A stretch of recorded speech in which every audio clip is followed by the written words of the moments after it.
Olá, pessoal. Estamos aqui com vocês mais uma vez, né? Para discutir esse tema importante essa noite, para falar sobre as diferenças das vacinas de Covid, né? Entre as vacinas da Pfizer, principalmente as vacinas da criança, para a gente conseguir identificar melhor as vacinas utilizadas nas crianças. E aí estamos aqui num time maravilhoso, né? Tá aqui com a gente o Clebson. O Clebson é enfermeiro, ele é representante da regional da SBIM da Paraíba e ele faz parte do nosso time da Capacita. Tá aqui com a gente para discutir essa noite. Boa noite, Clebson. Se você quiser falar um pouquinho mais sobre você, fique à vontade. Boa noite, Evelyn. Boa noite a todos. Boa noite a todos que estão aqui conectados com a Capacita Imune, né? Um prazer, né? Esse convite e dividir esse espaço com pessoas tão capacitadas, né? E de renome nacional, né? Como você, a Maíra. A Maíra, que está aqui também, que já vai entrar. E a Marcela. A gente, Marcela, Maíra está aqui com a gente, tá bom? Maíra vai compartilhar essa noite. Maíra também enfermeira, diretora da Capacita, Imune. Boa noite, pessoal. Bem-vinda, Maíra. Bem-vinda, eu estou aqui com essa maquiagem diferente hoje, mas porque por recomendações eu tenho que ficar com a máscara. Mas eu espero que vocês aproveitem muito essa live. A gente sempre pensa em como pode ajudar, né, Evelyn Clebson? Então, a gente espera poder contribuir bastante com vocês essa noite. Não esqueçam de mandar suas dúvidas. Bem-vinda. E também está aqui com a gente a Marcela, que faz parte do nosso time da Capacita Imune, o nosso braço direito e o nosso braço esquerdo. Bem-vinda, Má. E muito obrigada por estarem aqui, né? Se quiser se apresentar, Má, fique à vontade. Oi, boa noite, pessoal. Obrigada pela oportunidade de dividir essa noite aqui com vocês. São pessoas que eu admiro também. E que hoje a noite seja proveitosa, que possamos tirar o máximo de dúvidas possíveis, que eu tenho certeza que está sendo a maior discussão, né? Eu vou ficar aqui olhando as perguntas, então, por favor, compartilhem suas dúvidas com a gente. Exatamente. Eu acho que a gente pode aproveitar o máximo da noite para a gente poder compartilhar as dúvidas. Nós vamos iniciar com uma apresentação que o Clebson trouxe para a gente correlacionar algumas questões, juntar, né, alguns pontos, para a gente acreditar e confiar um pouco mais na grande missão que a gente tem, que é vacinar as crianças. Então, vamos iniciar para a gente não perder tempo com mais nada. E, Clebson, deixo com você. Você tem uma apresentação, né, para compartilhar? Sim. Veja aí se você consegue colocar. Vocês conseguem ver? Sim.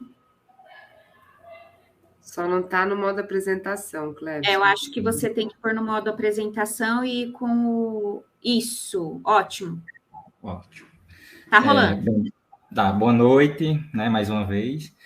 Só fazendo uma breve introdução, né, falar um pouquinho sobre o coronavírus, né, o novo coronavírus, né, que foi identificado a primeira vez lá em Wuhan, na China, no final de 2019, e a princípio ele foi chamado de 19nCoV, e aí quando foi feito todo aquele sequenciamento genético, né, eles viram que é uma similaridade com o SARS-CoV que circulou em 2002 lá na China também. Então, os coronavírus, eles são vírus, beta-coronavírus, que foram identificados a primeira vez na década de 60, né? Com o SARS-CoV-2, já temos 7 tipos de vírus. A maioria desses vírus, eles causam infecções respiratórias leves em crianças, né? E aqui temos o terceiro vírus, né? Que causa casos graves, né, em seres humanos, né? Então, temos o SARS-CoV-1, que circulou em 2002, o MERS-CoV, que circulou em 2012, e agora, atualmente, né, vivenciamos essa pandemia, né, com o SARS-CoV-2. Então, ele é chamado de coronavírus, né, corona, porque ele apresenta glicoproteínas, né, chamada de spike, que lembram uma coroa, né, então, na sua superfície, que é justamente onde vai fazer a ligação na célula, né, causando a infecção, né? E aí, COVID-19 é o nome da doença, né, coronavírus disease, e o SARS-CoV-2 é o agente etiológico da doença, né? A princípio também a gente achava que essa doença ela era de caráter respiratório, né? Mas com o passar do tempo, né? Com o acúmulo de dados, né? Viu-se que é uma doença multissistêmica. Aqui só para vocês verem um pouquinho sobre a estrutura viral, né? Então é um vírus com material genético de RNA fita simples, apresenta algumas proteínas, né? A proteína M de membrana, a proteína E, e aqui é o maior alvo para a produção de vacinas, que foi a glicoproteína spike, que é justamente aqui, ela se insere aqui na enzima conversora de angiotensina 2 da célula, penetrando na célula e causando infecção, né? E uma das preocupações é o quê? É a mutação, né, que os coronavírus eles estão que está acontecendo, né? Então, as variantes de preocupação, né, a alfa, a beta, a delta e a atual ômicron, né, observou-se mutações aqui nesse sítio de ligação, no RBD, né? Isso aí, de certa forma, causa uma preocupação, né, em relação à imunidade, ao escape da imunidade pelas vacinas ou pela proteção natural, né, pela doença.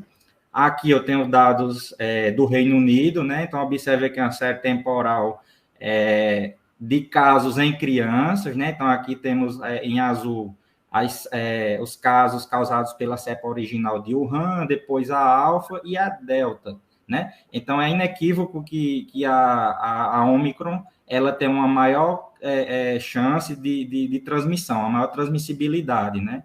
E a gente está vivenciando isso agora, né, na prática, né? Claro que aqui no Brasil não temos uma vigilância genômica bem forte, né? Mas a gente está observando, né, nessas últimas semanas, casos, né, de COVID em pessoas, no caso, reinfecções, pessoas que já tiveram previamente, e também em casos em vacinados, porém, casos leves. Aqui são dados brasileiros, né? Então, de março de 2020 até ontem, 19 de janeiro de 2021, tivemos mais de 23 milhões e 400 mil casos acumulados da doença no país, né? Onde tivemos 204.850 novos casos da doença, né? Estamos observando um aumento, um crescente aumento dos casos nos últimos dias. E aqui, mais de 621 mil óbitos, né? Com 338 óbitos, né, registrado, né, no dia de ontem. Aqui eu tenho o boletim epidemiológico, o último boletim que foi expedido pelo Ministério da Saúde. Então, a gente observa aqui mais de 22 milhões de casos, né, em todas as faixas etárias, 2 milhões e 200 mil hospitalizações, né, pela doença, 34 mil foram em crianças e adolescentes, né, aqueles indivíduos menores de 19 anos de idade, e dos óbitos, né, 2.500 óbitos atribuídos também a esse grupo etário, né, de crianças e adolescentes. E aí eu pergunto, né, por que devemos vacinar crianças, né? Por que vacinar crianças, já que a COVID, ela, de certa forma, ela poupa crianças, né? Ela não é tão grave em relação a hospitalizações e óbitos quando a gente compara em outras faixas etárias, né, como adultos e idosos. Então, a gente observa aqui que ela causa, sim, hospitalizações e óbitos por síndrome respiratória aguda grave, né, nessa faixa etária. Aqui, além disso, observa-se também os quadros de síndrome inflamatória multissistêmica pediátrica. Então, até novembro, foi identificado 1.412 casos, com 58 óbitos, né, entre crianças e adolescentes. Ainda temos a síndrome pós-Covid, também, que é chamada de Covid longa, que são aqueles indivíduos que cursam com sintomatologia, né, com manifestações clínicas após 4 semanas de infecção. E o papel da criança, né, das crianças na transmissão, né, também já foi demonstrado por alguns estudos. Então, existe essa preocupação, né, com o retorno das aulas agora, né, de aumentar essa transmissão entre as crianças, né, crianças que convivem com pessoas que são mais suscetíveis, né, que são grupos de risco para a doença. E aí o prejuízo escolar também a gente tem que citar, né, já são 2 anos que as crianças estão estudando de forma remota, né? Isso, de certa forma, ela compromete o rendimento escolar. E aí, frisando também que a COVID, ela é a doença imunoprevenível hoje, né? Já temos vacinas, né? Que mais mata, né? Então, se a gente somar os óbitos em um ano de várias doenças imunopreveníveis que estão no calendário vacinal, então, COVID, infelizmente, ela tem um desfecho de óbito maior em relação às outras doenças. Aqui só para mostrar um pouco também da epidemiologia, né? Então, no Brasil, observa-se 41 mortes por cada 1 milhão de crianças e adolescentes. Então, a gente fazendo um comparativo com esses 2 países que são desenvolvidos, né? Os Estados Unidos e o Reino Unido, a gente observa um valor bem maior, né? Apesar mesmo com esses países aqui, eles também têm alta carga, né? Vivenciar aquela alta carga como o Brasil vem enfrentando a pandemia. E aqui, quando a gente olha em números, é muito pouco, né? 0,5%, né, de óbitos por SRAG causados pela Covid, mas, infelizmente, são 308 crianças que a doença interrompeu, né, a vida precocemente. Isso aí, sim, são números grandes, né, individualmente, porque quando a gente fala em criança, né, é tudo diferente. E uma taxa de letalidade de 5%.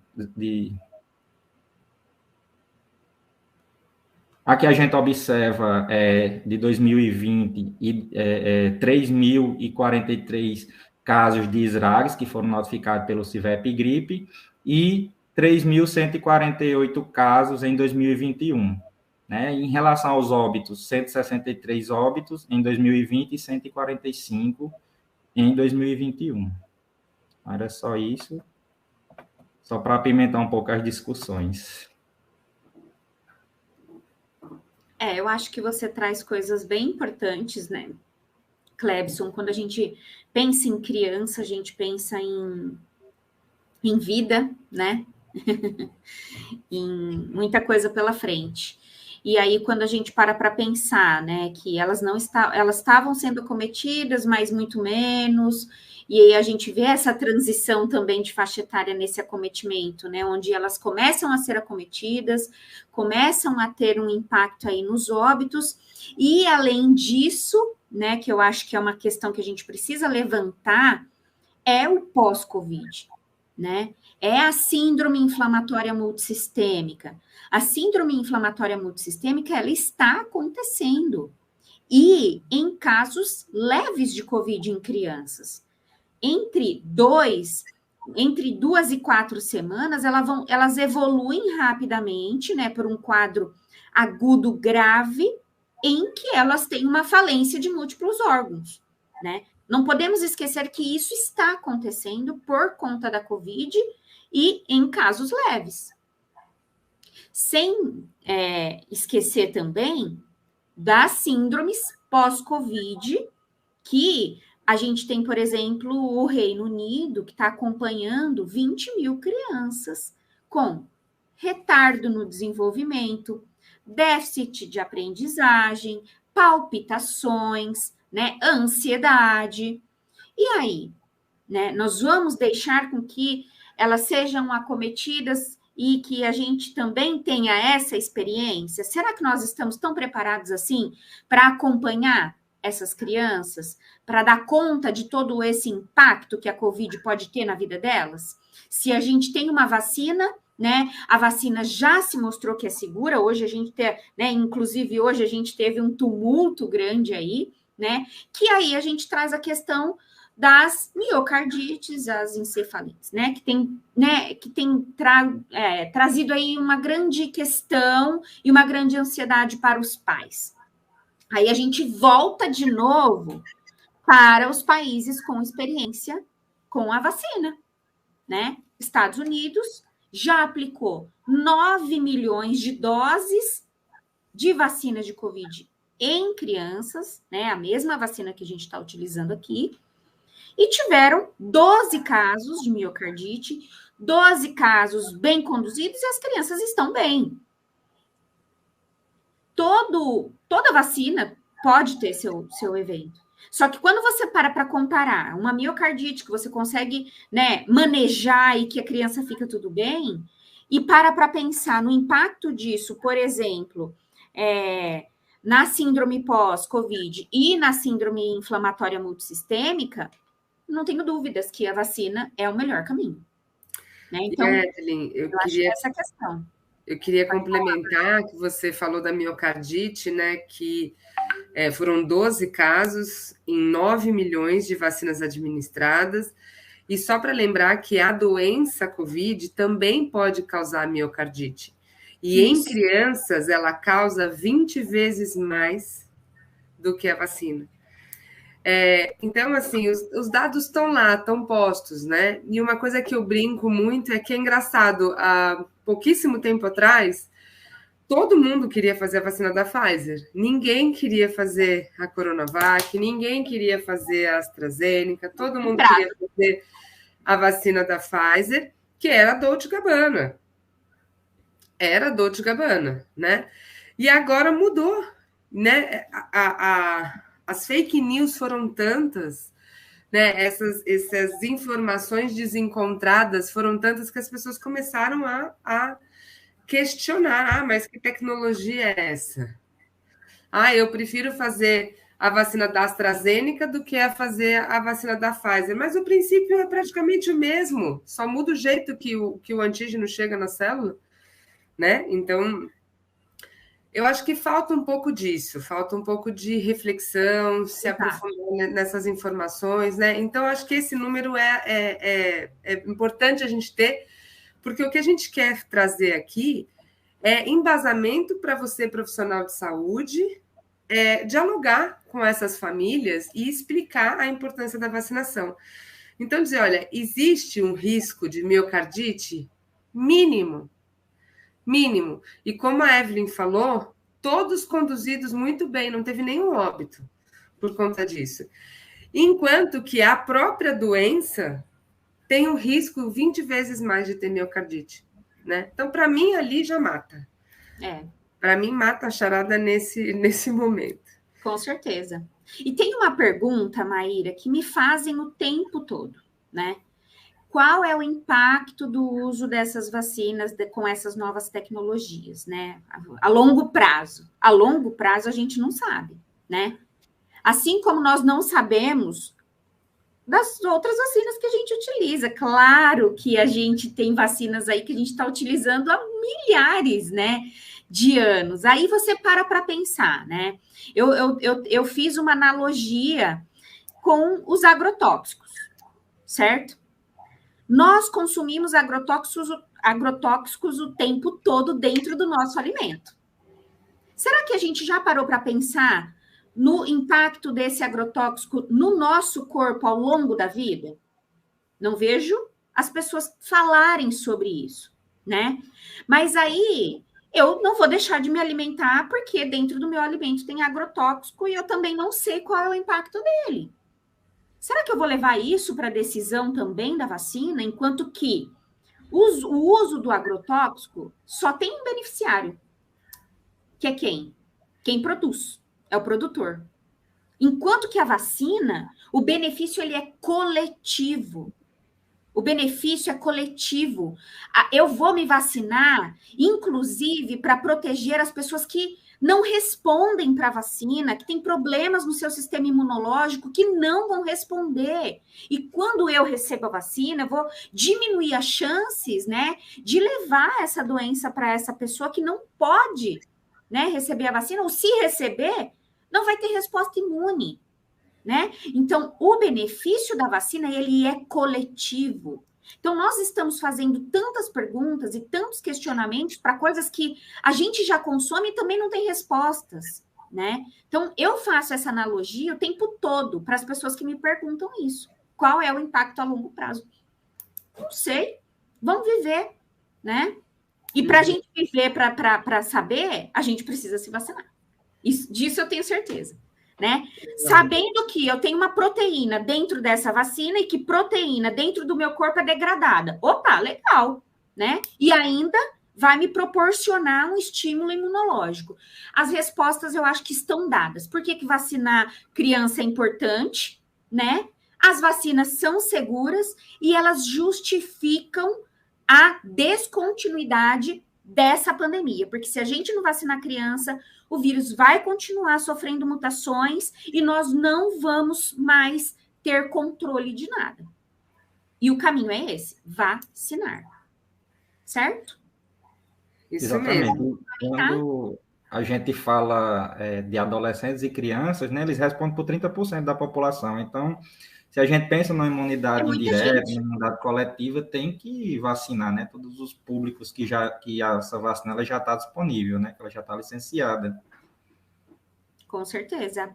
30% de uma população como a brasileira é muita gente, né? Então, eu acho que a gente tem que fazer essa reflexão. O profissional que está na ponta, ele precisa estar seguro disso tudo que a gente está falando aqui, porque eu acho que são informações que trazem também essa propriedade para a gente, né, entender do que se passa no mundo, que não é só Brasil, né? O Brasil não é o centro do mundo. O Brasil, ele pode, inclusive, ter experiências do restante do mundo, que está um passo à frente, né, com a imunização. Então, acho que a gente ainda ganha com isso, porque a gente tem a experiência deles para nos trazer segurança e de que nós estamos no caminho certo, né?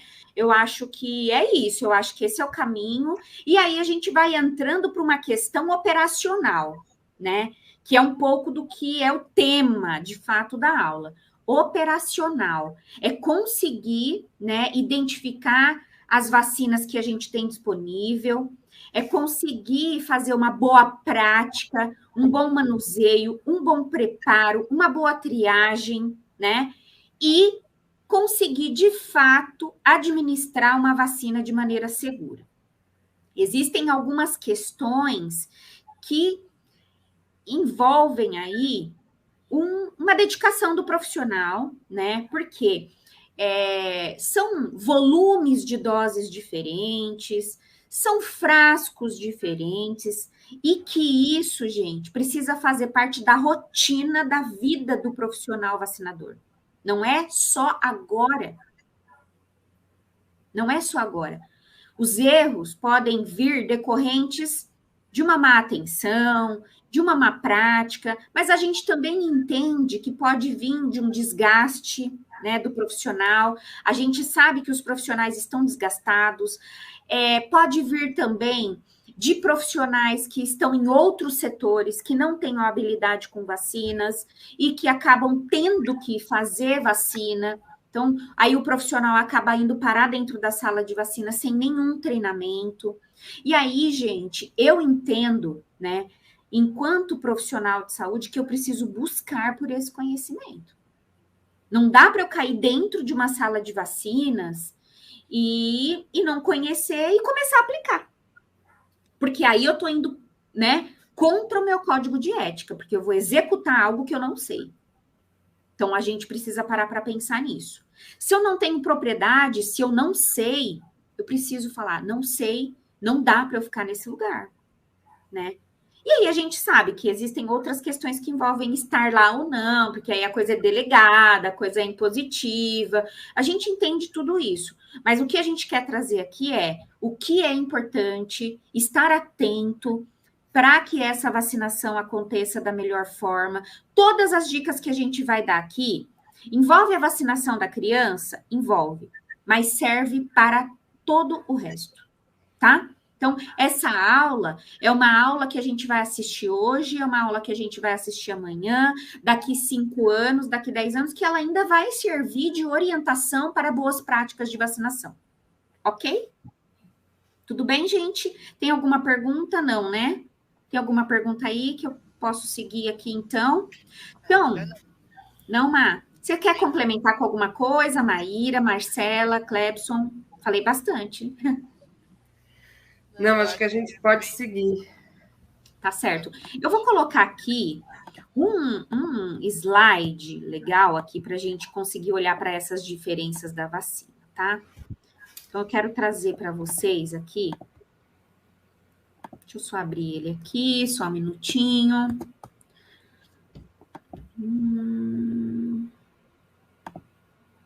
Não. Aqui.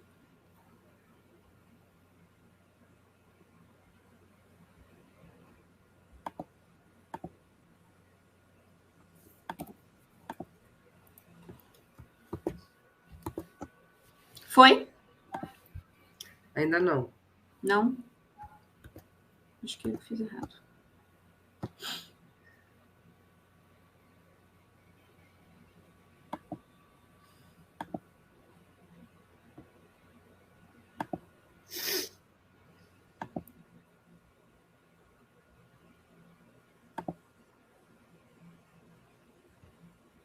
Tchum, tchum.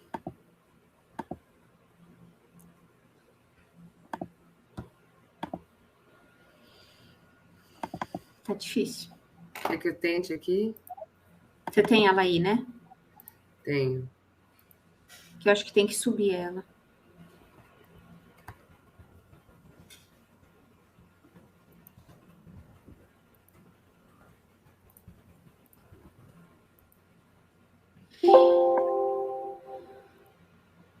Tá compartilhando?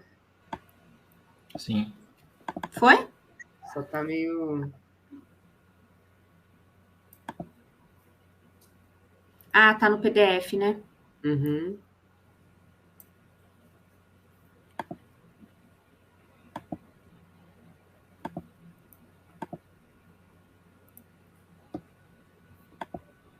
Tá.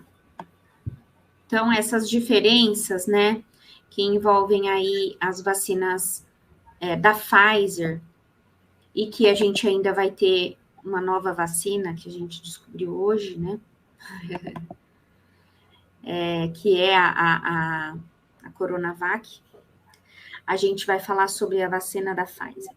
Quais são as diferenças, porque as duas vão estar na geladeira, né? O ideal, né, o que tem se recomendado é que a gente utilize o espaço de vacinação para vacinar crianças, né, com a vacina da Pfizer infantil. Então, a ideia é que a gente utilize aquele espaço exclusivamente para vacinar crianças com a vacina Pfizer, para que a gente não corra o risco de errar, de pegar uma vacina diferente. Então, se possível, né, o ideal é isso, tá? Para que a gente consiga aí, de fato, ter mais segurança no momento dessa vacinação. Mas tenta descompartilhar que eu consegui subir aqui. Talvez eu consiga compartilhar.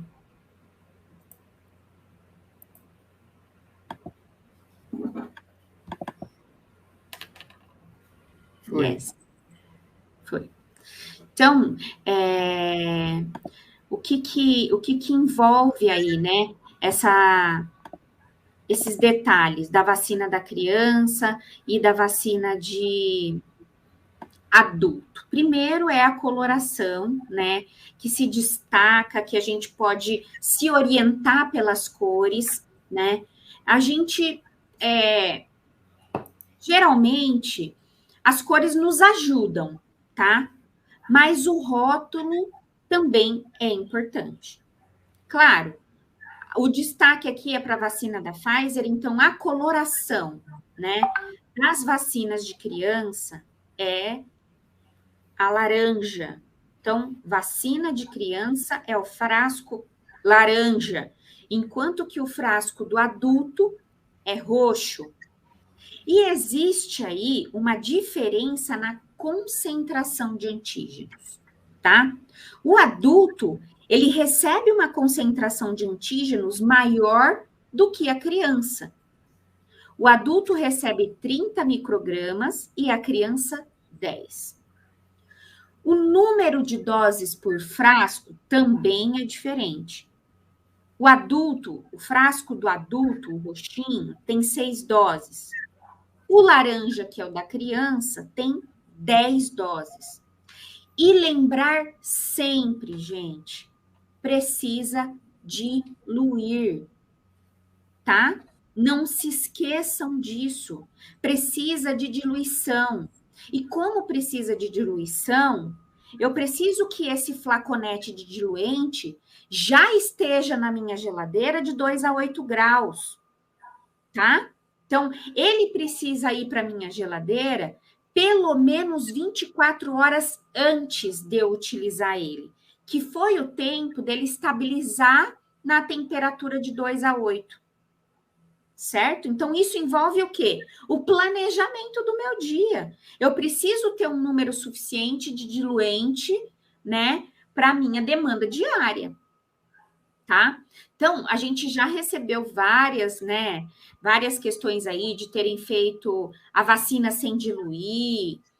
E aí, isso aconteceu mesmo e que a gente se oriente melhor, que a gente se preocupe um pouco mais com isso, para que não esqueça que ela precisa de diluição, tá bom? Antes de diluir, vocês vão perceber, né, que depois que a vacina descongela, é um líquido mesmo. Tem uma concentração ali líquida.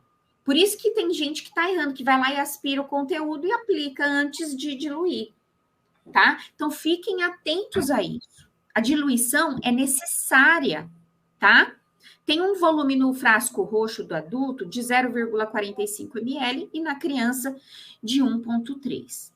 E aí, para reconstituir essas vacinas, né, eu vou precisar de um volume diferente do que a gente tenha, né, trabalhado, do que a gente está acostumado. No adulto, eu vou precisar de 1,8 ml de diluente. Para a criança, é 1,3 ml. E onde fica esse 1,8 e esse 1,3 na minha seringa? Então, antes, gente, como treinamento, vai lá olhar o insumo que você tem disponível. E uma questão importante que eu trago aqui para a aula é as diferenças, por exemplo, das seringas de 1 ml. A gente tem seringa de 1 ml, que é a que a gente usa para insulina, e a gente tem a tuberculina. Os volumes delas são os mesmos, 1 ml em cada uma. Só que cada tracinho daquele lá corresponde a um volume diferente. O da seringa de insulina, cada tracinho corresponde a 0,02 ml. Enquanto que na seringa tuberculina, um tracinho corresponde a 0,01 ml. E isso faz muita diferença quando a gente sabe dessa informação. Então, olha qual é o insumo que você está utilizando, ok? E antes, vai lá, gente, pega um copinho com água e vai lá treinar. Vai lá ver onde que é o 1,8 no insumo que você tem disponível, ok? Evelyn, quer complementar? Fica à vontade. Eu acho que a gente, né, podia dar uma dica, por exemplo, porque o que é mais crítico aqui do pediátrico, né? É esse volume do diluente e a dose administrada. Então, eu acho que a dica poderia ser, por exemplo, escrever num papel, num cartão, alguma coisa assim, volume de diluição 1,3, né? Falei errado. Volume de diluição 1,3. Dose administrada, 0,2, e deixar ali na cara, sabe? Faz isso. A criança. Eu imprimiria isso aqui, né, Maíra, que a gente está projetando. Sim, também. Né? Porque, na dúvida, a gente olha ali e vê, né, que quanto eu vou usar para diluir, quanto eu vou usar para aspirar. Essas duas são as grandes questões. Como você colocou, existe essa diferença da coloração, mas a gente tem que sempre consultar o rótulo. E o ideal é que você apresente o rótulo para as famílias antes da vacinação. Essa aqui é a vacina pediátrica, e aí você mostra, tá vendo que ela é laranjinha? Porque já me perguntaram, as famílias, né? Mas como é que eu vou saber se eles vão administrar a vacina pediátrica ou adulto? E eu falei, olha, só tem um jeito, você vê se o frasco é laranja ou roxo, né? E aí apresentou, se essa vacina já estiver diluída, né? Aspira a dose 02 e mostra, como a gente tem feito já com todas as vacinas, que já deveria ser feito sempre, né? Olha, tá aqui 02 e tal. É uma forma de não errar, né, Maíra? Você repetir, né? Olha, exato, aqui tem 02, né? E você olha e fala, putz, aqui não tem 02, aqui tem 05, 03, né? Exatamente. E aí, como você falou, é legal esse quadrinho, se imprimir ele e colocar, porque você vai lembrando. Então, quando você for fazer a diluição, qualquer vacina que precise ser diluída, né? Você tem que anotar a data e a hora dessa diluição, porque isso vai variar de vacina para vacina, a validade depois dali, né? E isso também é um diferencial entre as vacinas de Covid da Pfizer, né? A vacina de adulto, ela tem uma validade de 6 horas e a vacina da criança tem uma validade de 12 horas. Então, colocar, que aí você entra já na outra questão, né, dos rótulos, mas colocar isso escrito também para facilitar, né, saber, na hora que você for identificar, se você olha essa tabela, você lembra, que essa aqui são 12 horas, ou, não, essa aqui são 6 horas, né? Então, sempre fazer esse duplo check, sempre conferir. Uma coisa que a gente sempre fala não tenha vergonha de consultar, não tenha vergonha de conferir. Esse, na verdade, é o maior... não é benefício a palavra, né? Mas assim, faz parte da nossa profissão conferir as coisas, né? Quando a gente não confere, a gente abre margem para o erro, né? Abre margem para o risco. Então, só queria acrescentar isso, e aí eu acho que é legal você comentar essas dúvidas que você tem recebido em relação aos rótulos, né? Não sei também se o Clebson e a Marcela querem contribuir. Se quiser contribuir. Eu queria só complementar essa questão de apresentar a vacina, porque as famílias estão chegando nas salas de vacina cada vez mais informadas, né? Então, elas se empoderam de conhecimento, muitas vezes obtidas de fontes nem sempre tão confiáveis, né? Diferente das fontes que muitas vezes a gente consulta. Então, elas já chegam na sala tendo algumas informações. Então, se por acaso o profissional apresenta a vacina roxa no lugar da laranja, a família que conhece essa diferença, ele vai questionar, né? Então, é importante a gente ficar atento a essa questão do protocolo, de apresentar a seringa cheia, depois a seringa vazia também. Se a família conhece o volume de dose pediátrica, que é menor que o volume da dose do adulto, ela também vai questionar. E exatamente como você colocou, esses momentos de checagem, né? Que a Maíra também mencionou, faz o registro, não tem nenhuma desonra em consultar o material que está aí disponível, até porque é humanamente impossível decorar isso na primeira semana que a gente começou a campanha. Então, é uma vacina nova, querendo ou não, mesmo estando acostumada com vacinas de Covid, que já está aí um ano vacinando, é uma vacina nova, é um público diferente, a gente precisa ter um cuidado diferente com esse público. Então, é mais trabalhoso, é mais demorado muitas vezes. Então, é importante a gente ter esse cuidado de não sobrecarregar a nossa cabeça, nossa mente, com mais uma demanda de ter que lembrar qual é o volume que eu tenho que diluir, ter que lembrar qual é o volume que eu tenho que aspirar, sendo que eu posso recorrer a essa tabela de consulta. Exatamente. Era só isso que eu queria complementar. Outra coisa importante é em relação ao o rótulo também, né? Porque dependendo do tipo do laboratório produtor, ela pode vir com o nome Pfizer-BioNTech, né? Se for do laboratório dos Estados Unidos, ou com o nome comercial de Comirnaty, né? Que é do laboratório da Isso. Bélgica. E aí, independente de qual seja a vacina, é só para frisar, né? E lembrar que igual a apresentação de adulto, né? A mesma vacina, né? Apesar de ter nomes diferentes, mas ele tem a mesma quantidade de antígeno, né? O diluente também vai ser a mesma quantidade. Isso, e prestar atenção, Evelyn, seu microfone está fechado, mas e prestar atenção em quantas doses tem o frasco também, né? Que isso também varia. A apresentação adulto tem 6 doses e a apresentação pediátrica tem 10 doses. Então, também é importante as pessoas saberem dessa diferença para não estranhar, né? Meu Deus, mas já estou indo para a 8ª dose, tem alguma coisa errada. Errado tem se você só conseguir tirar 6, né? Porque aí provavelmente você está aspirando um volume muito maior do que 0,2 por vacina.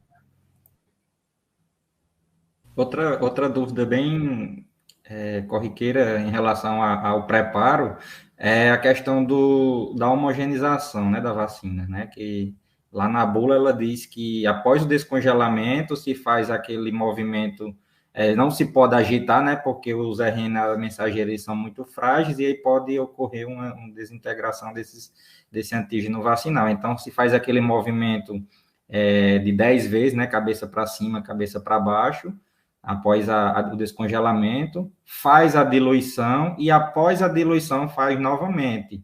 E depois disso não há necessidade de estar homogeneizando cada vez que retira um frasco multidose da caixa térmica, como a gente faz habitualmente com as outras vacinas. Bem lembrado. Evelyn, seu microfone está mutado. Concordando, só estou concordando. Mas é isso aí, gente. E a gente tem outras questões também que são em relação ao rótulo que o Clebson ele trouxe, né? Essa questão depende de onde vem, né? O produto, a gente tem um rótulo diferente. Isso, gente, isso tá tanto na vacina da Pfizer que a gente já está utilizando para adultos, quanto nessa de criança, tá? Então, quando você observa o rótulo, você vê que é diferente, né? Você vê que em um dos rótulos é Comirnaty, né? Comirnaty, e no outro rótulo você vai ver que está escrito lá Pfizer, BioNTech, Covid-19, né? E aí, essas diferenças, às vezes você nem percebe, mas quem percebe vem e pergunta para a gente, né? Nossa, tá diferente.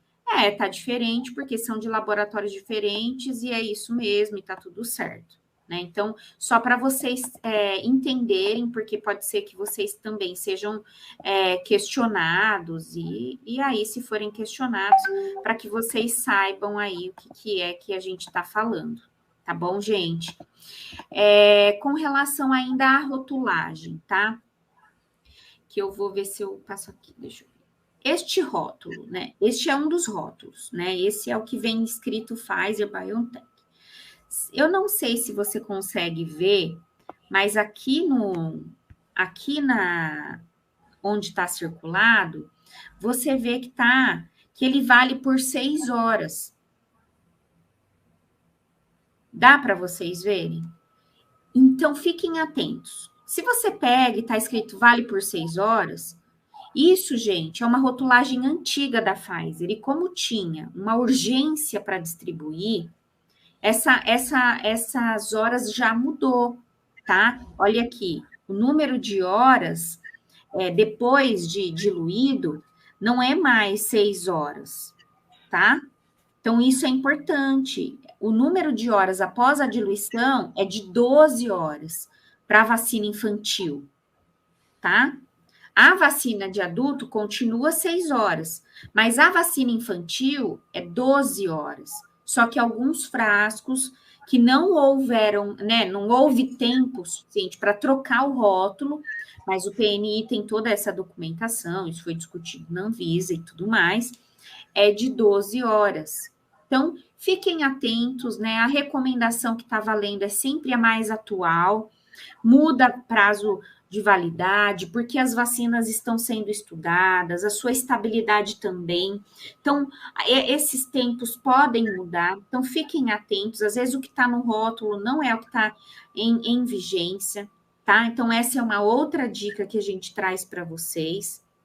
E aí tem esse detalhe, né? Que a vacina da Pfizer adulto, ela passa por 3 momentos de armazenamento, né? 2 deles em congelamento, né? Onde ela está em ultra freezer, é a menos 90, menos 60, que essa vacina da criança também vem, né? Nessa temperatura. Só que quando você passa a vacina do adulto, a gente passa a vacina do adulto para menos 25 e menos 15, a gente não passa a vacina da criança. Então, a vacina da criança, ela sai da temperatura ultra fria direta para a temperatura de 2 a 8, tá? Ela não tem esse meio termo. Então, descongelou, ela já vai vir direto para 2 a 8 graus, ok? E aí, o tempo, né, de armazenamento dessa vacina após o descongelamento é de 10 semanas. Ok, gente? Tudo bem? Nenhuma pergunta? Tem um comentário aqui que eu acho que é bem pertinente. A Heloísa Alves, ela falou assim, que a gente não deve se atentar somente à cor, né, do frasco. Exatamente. Mas o rótulo também. Porque ela comenta que a DTPA adulto é a mesma cor. Então, é importante, aí eu acho que a gente volta naquela questão que você falou, que quando possível, vacinar a vacina de Covid em crianças num ambiente separado das outras vacinas, para evitar esse tipo de erro. Então, tem uma série de orientações para poder prevenir o erro, né? Então, vacinar em local separado, ter a vacina destacada no equipamento, né, na câmara fria, separada das demais, justamente para não ter esse tipo de erro. Quando for fazer a retirada da vacina do equipamento ou da caixa térmica, fazer a checagem, né, consultar o rótulo, usar os outros artifícios de identificação para a gente não errar.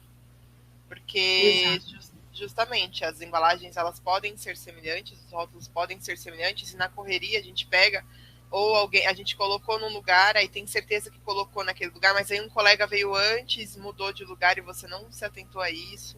Então é importante recorrer a outros recursos que não seja só a cor, para poder identificar o frasco. Exatamente. E aí tem uma questão aí que envolve a organização do refrigerador, né, Marcela, como você colocou, organizar as vacinas, né, separadas mesmo, deixa só a vacina de Covid infantil, tenta colocar, né, uma tarja lá na gaveta, né, vacina de criança, vacina Pfizer criança, porque a hora que você bate o olho, fica fácil a identificação, né? E aí tem uma questão também que não envolve mais a rotulagem, não envolve mais essa diferença, que é a transição da faixa etária. Tomei hoje, né? Isso tem acontecido, assim, essa pergunta eu estou recebendo com muita frequência. Recebi uma criança hoje que tem 11 anos, mas está para completar 12. É isso, né? A diferença bem a diferença ali quando muda a dosagem. É 11 anos incompletos, né? Isso, 11 anos incompletos, que é 11 anos, sei lá, vacinei a criança hoje, mas quando ela vier para tomar o reforço, a segunda dose, ela já vai ter 12 anos. Qual é o volume da dose que eu utilizo? Vai manter o volume da dose pediátrica, tá? Por enquanto, a orientação é essa, ok? Pode ser que mude? Não sei, mas fiquem atentos. Por enquanto, a recomendação é essa. Mantenha o volume da dose pediátrica. Isso. Outra coisa importante é o intervalo, né, da vacina de Covid com outras vacinas. Exatamente. É outra pergunta que a gente tem recebido bastante, né, Mar?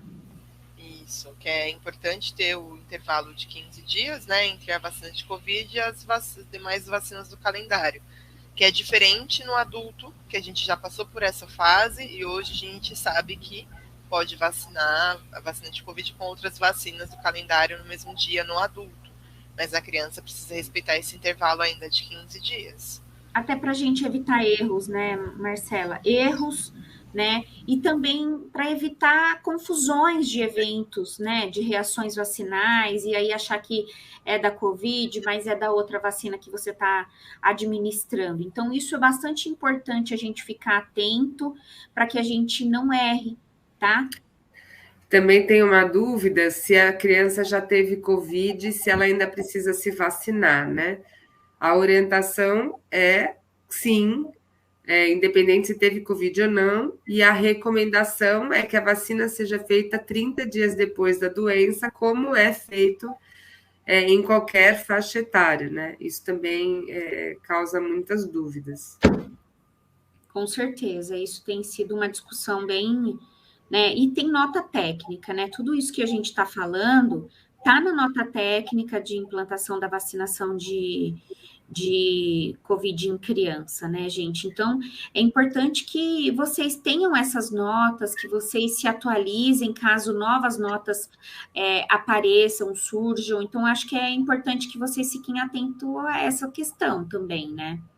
E lembrar para quem ainda não conhece a gente, né, não segue a gente lá no Instagram, @CapacitaImune, também, quem não tem, a gente tem lá o nosso Linktree, que tem várias notas técnicas lá, mas também é só pedir pelo direct que a gente encaminha, né, passa o link e tal.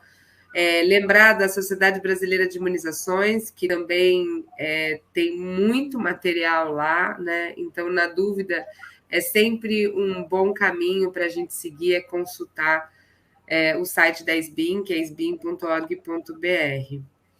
E eu queria, já para a gente se encaminhar para o fim dessa live, colocar a novidade de hoje, né? Hoje, dia 20 de janeiro, a vacina Coronavac foi licenciada para crianças de 6 anos a 17 anos, né? Então, agora, a vacina Coronavac, que é a vacina Covid inativada, distribuída aqui pelo Instituto Butantan, no Brasil, ela pode ser feita a partir de 6 anos de idade. E diferente da vacina da Pfizer, é a mesma apresentação, é a mesma vacina, né? Então, as crianças acima, com 6 anos ou mais, elas vão receber 2 doses da vacina de Coronavac, com um intervalo mínimo de 28 dias, e a dose é igual, 0,5 ml, da mesma vacina. Então, isso também vai facilitar um pouco a vida do vacinador, né? A única diferença da vacina Coronavac da vacina Coronavac em crianças e acima de 18 anos, né, em adultos, é esse intervalo mínimo, que em adultos acima de 18 anos, o intervalo mínimo pode ser de 2 semanas. Não é o ideal. O ideal é a gente fazer aquele intervalo de 4 semanas, né? 30 dias, mas numa necessidade podia encurtar e usar do intervalo mínimo com 2 semanas. Nas crianças de 6 a 17 anos, não pode. O intervalo é, no mínimo, 4 semanas, tá bom? Então, vacina Coronavac, a partir de 6 anos, 2 doses, 0,5 ml cada dose, intervalo de 4 semanas entre elas. Fala, Clebson. Outra coisa importante em relação à vacina Coronavac para esse público é que os imunocomprometidos não vai ser recomendada essa vacina, né? Então vão ter que tomar a vacina Pfizer. Pela questão de resposta, né? De melhor resposta. Isso é muito bom, Clebson, você já colocar, a gente já chegar com essa informação fresquinha, né? Então, quando tiver na unidade as duas vacinas disponíveis, a Pfizer e a Coronavac para crianças, a Coronavac, a princípio, não está recomendada para imunocomprometidos, tá? Apenas a Pfizer. É isso aí. E só para lembrar que o intervalo da Pfizer infantil, né, gente, é 8 semanas, tá? São 2 doses da vacina Pfizer com intervalo de 8 semanas. Ok? Pessoal, só tem 2 questões aqui que eu vou destacar, que é da Ana Beatriz Miranda, que ela falou, né? Ela comentou que se não for possível ter mais de um ambiente, usar ao menos caixas térmicas separadas, né? Que é uma boa observação. Isso aí, Bia. Para poder lançar mão de recursos quando a gente não tem um ambiente ideal. E identificar externamente, né? Acho que é legal lembrar disso. Botar por fora o que tem lá dentro. Exato, perfeito. A Keila também comentou que ela, na verdade, ela fez uma pergunta, né? Se a criança está assintomática e é contato de caso positivo, pode vacinar? Quanto tempo esperar? Aí a situação é o contato da doença, né? Então é a quarentena. Se a criança teve contato com alguém positivo, ela pode contar. O ideal é ela contar 10 dias da data que ela teve o contato. Se não teve nada, pode vacinar tranquilamente, porque ela já saiu da quarentena, né? Atualmente, o Ministério mudou um pouco essa definição de período de quarentena, né, e reduziu para 5 dias. Então, se você teve Covid ou teve contato e 5 dias depois você não tem sintomas nas últimas 24 horas e testa negativo, também você estaria liberado. Assim, o que a gente pode falar sobre isso nós entendemos esse posicionamento, não foi algo inventado pelo Ministério da Saúde, foi algo que começou a ser praticado pelo CDC nos Estados Unidos, lá também na Europa, por questões econômicas, né? A gente teve um crescimento alto de casos de Covid com essa variante Ômicron, e as pessoas começaram a ficar afastadas e os lugares começaram a fechar, né? Então, os voos começaram a ser cancelados, não tinha profissional de saúde para atender nos hospitais, o comércio começou a fechar. Então, uma saída foi: vamos reduzir esse período de 10 dias de quarentena para 5. Se a pessoa não tiver mais sintoma e testar negativo, está liberado. Então, para fazer a vacina, as regras são essas também. Só que por que eu falei, o ideal são 10 dias? Porque a gente sabe que ainda continua a transmissão depois de 5 dias, né? Uhum. Então, e também porque está super difícil testar. Então, o recomendado seria contar 10 dias da data de contato, se não tiver sintoma nenhum, está liberado. É isso aí.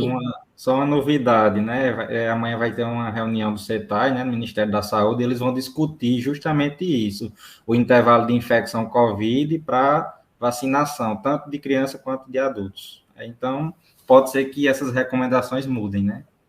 A gente vai ter que fazer outra live, mas se vocês acompanharem a gente lá no Instagram, vocês vão ter todas essas novidades quentíssimas sempre. Fresquinho. Só para lembrar, né, gente, que hoje saiu aquela questão do evento adverso naquela criança de Lençóis Paulista e que não tem relação com a vacina que ela recebeu, ela tem uma síndrome congênita e que desencadeou, né, a suposta reação e que foi dissociada, não tem nada a ver com a vacina que ela recebeu, e isso é muito importante que a gente possa disseminar entre os familiares, entre as pessoas que a gente trabalha, as pessoas que a gente convive, para que a gente possa levar um pouco mais de coragem e confiança para as pessoas. Inclusive, ela foi descoberta a síndrome devido a essa situação, né? Que ela nem era desconhecida, inclusive. Exatamente. Tem uma outra pergunta aqui, na verdade é um pedido da Francima Dantas, na verdade a Deni Santos, pediu para falar um pouco mais sobre a não recomendação para imunocomprometidos, que o Clebson havia comentado em relação à Coronavac. E aí depois tem uma outra dúvida, que ela colocou aqui no início da fala da Evelyn, quando fala sobre os flaconetes serem colocados dentro da geladeira antes do uso. Então, acho que o Clebson pode comentar um pouco sobre essa questão da Coronavac em imunodeprimidos. E aí, na sequência, a Evelyn comenta um pouco sobre a temperatura do diluente da vacina da Pfizer, por favor. Olha só, a Anvisa, ela aprovou hoje, né, o licenciamento para essa faixa etária, né, com a vacina Coronavac. Então, já temos 2 vacinas para uso pediátrico aqui no país. E aí a gente espera, né, que o Ministério da Saúde ele inclua logo essa vacina para esse público, né, no Plano Nacional, né, de operacionalização da vacina Covid. Então, caso o Ministério ele adquira essa vacina, né, para a campanha de vacinação, as crianças de 5 a 11 anos que têm alguma doença, algum grau de imunocomprometimento, o recomendado é fazer a vacina de RNA mensageiro e não a vacina inativada. A gente sabe que essas vacinas, elas respondem bem menos, né, em pacientes imunocomprometidos do que imunocompetentes. Então, é preferível que se faça a vacina de RNA mensageiro. Isso aí. Outra coisa é em relação ao reforço, né? Então, até o momento, o reforço, mesmo para adolescentes, né? A gente já está vacinando adolescentes, mesmo para adolescentes, imunocomprometidos ainda não está recomendado. Então, também está se discutindo, né, no Comitê Técnico Assessor, e acho que para os próximos dias a gente vai ter algum posicionamento e vai ser liberado também o reforço para adolescentes imunocomprometidos. É isso aí. E com relação né, o diluente para refrigeração, envolve aí questões que são operacionais para evitar erros, para que a gente não dilua essa vacina na temperatura que o diluente estiver, porque a gente não tem... Porque é uma vacina que ela pode ser feita extramuro sem nenhum problema, gente, porque muitas pessoas perguntaram, ela pode ser feita extramuro? Pode. Todas as 2 vacinas da Pfizer podem ser feitas extramuro. O que a gente tem que cuidar é a temperatura do ambiente, né?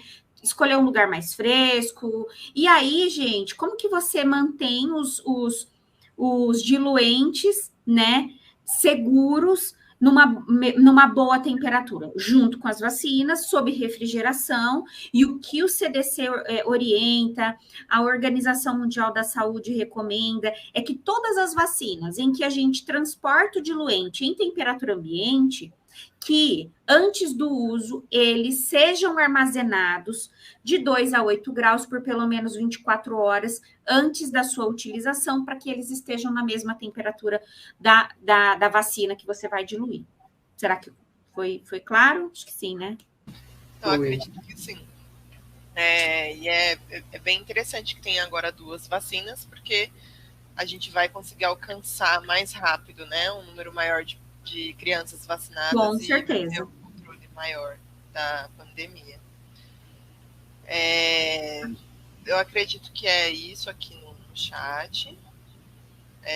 Não temos mais nenhuma pergunta, só as pessoas agradecendo, dizendo que foi muito bom, excelente, e que em breve, né, teremos outra live quando mudar alguma recomendação, né? Com certeza, gente. Fiquem atentos ao nosso canal no Capacita Imune, né? Que a gente está tentando manter todo mundo atualizado por lá também.